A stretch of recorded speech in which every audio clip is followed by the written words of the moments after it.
This is from Mark chapter 12. And they sent to him some of the Pharisees and some of the Herodians to join in his talk. And they came and said to him, Teacher, we know that you are true and do not care about anyone's opinion, for you are not swayed by appearance, but truly teach the way of God. It is lawful to pay taxes to Caesar or not. Should we pay them or should we not? Knowing their hypocrisy, he said to them, Why put me to the test? Bring me a denarius, and let me look at it. And they brought one, and he said to them, Whose likeness and inscription is this? They said to him, Caesar's. Jesus said to them, Render to Caesar and things that are Caesar's, and to God the things that are God's. And they marveled at him.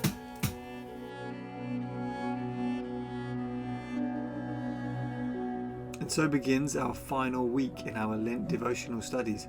We've been travelling for 35 days together, with Sundays being marked apart as different as days of feasting and celebration. But now begins Holy Week, the 5 days that leads up to Easter Sunday, the time of celebration when the world was transformed for good.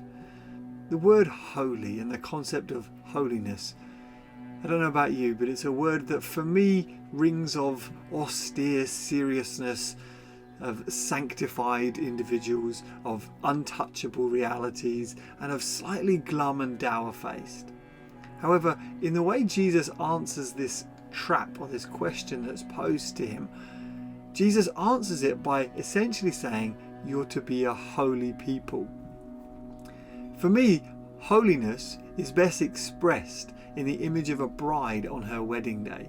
She looks radiant and stunning, and from my point of view as a guest at a wedding, no matter how well I know the bride on the day, I always find it hard to approach them, to talk to them, as though I don't want to really interfere with their moment and their day. They seem almost untouchable, set apart for another, the likes of which I, as a common guest at the wedding, am not privy to. I don't deserve to talk to her. She belongs to her groom. There is a holiness around the couple on that day.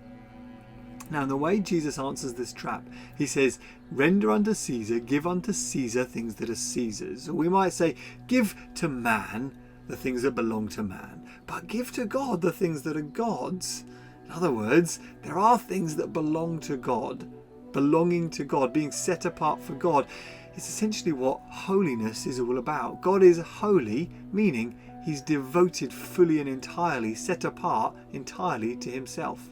And in Jesus answering in this way, what it does in Mark's Gospel, Luke's Gospel, Matthew's Gospel, it begins a series of different traps where people question him about a variety of issues, trying to catch him out. And on each occasion, Jesus answers with such wisdom that the section ends in Mark's Gospel with it saying, no one dared ask him any more questions. It was like everyone's attempts to topple him, everyone's attempts to bring him down to their level, they fall on deaf ears, they fail. Following these attempts and these series of traps, then Jesus predicts in a series of parables and statements about the end times, he predicts the closing of the age, the destruction of the temple, the end of this era. And in so doing, he says the time, let the reader understand, the time of Caesar, the time of man is coming to an end. Render unto Caesar the things that are Caesar's, the things that belong to man. Give them, sure. But let the reader understand, those times are coming to an end. Learn the lesson of the fig tree. Jesus is speaking pointedly to his Jewish countrymen and women. He's saying the time of this religious system is over.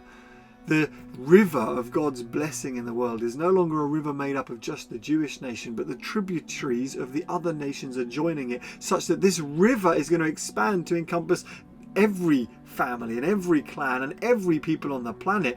Jesus says, you give to Caesar the things that are Caesar's, but render to God. Make no mistake, you're to be a holy people set apart to God. And if you miss it, if you become so devoted to Caesar that you don't give to God the things that are God's, that you don't offer yourself to God as you ought to, you'll miss it. He's saying to his Jewish countrymen and women, you'll find yourself in a river that dries up and becomes an oxbow.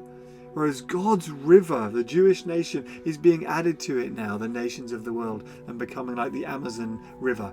A river so thick and so overflowing with fresh water that it turns the salt water of the sea, when it hits it, turns it fresh for miles and miles. I think I'm right in understanding.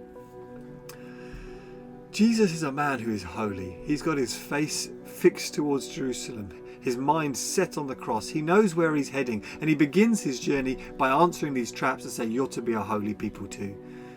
You're to be set apart to God. You're to be devoted to him, consecrated to him. You're to be like a bride at a wedding, who essentially says, I have eyes for no one else other than God. Sure, I'll give to man the things that belong to man, but my main focus is that I'm going to give to God the things that belong to God. That's how Jesus begins Holy Week for us this week.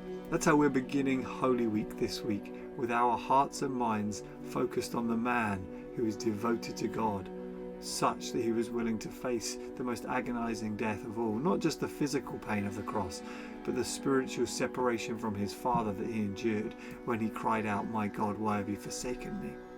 As we journey with Jesus through Holy Week, as we ascend with him on the way of the cross, let's do so as men and women whose hearts are consecrated to God, set apart for him. Let's have eyes for no one else except our groom, Jesus. Amen.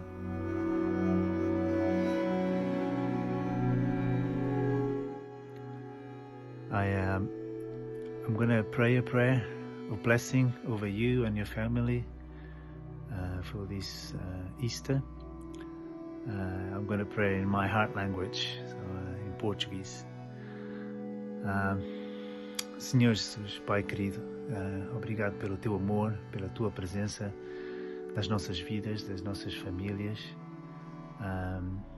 Obrigado pela tua graça a cada momento, Senhor, pela tua proteção nos momentos altos e baixos, pelo teu constante cuidado por cada um de nós. Te agradecemos, ó Deus, por tudo, por teres escolhido te revelar a nós. Obrigado pela vida de Jesus Cristo, Senhor. Obrigado pelo teu sacrifício na cruz, pela vida de Jesus. Obrigado pelo teu amor, Senhor. Agradecemos porque podemos ser chamados teus filhos. Nesta altura do ano em que celebramos a vitória de Jesus na cruz, e te exaltamos e glorificamos pelo teu nome, Senhor. Obrigado pelo teu exemplo, pelo sacrifício, pelo perdão dos nossos pecados, Senhor. Te agradecemos pela tua presença constante, pela pessoa do Espírito Santo presente nas nossas vidas. Obrigado porque estás vivo hoje em nós, Senhor. Glória ao teu nome, Senhor. Santo, santo és tu, Senhor. Em nome de Jesus.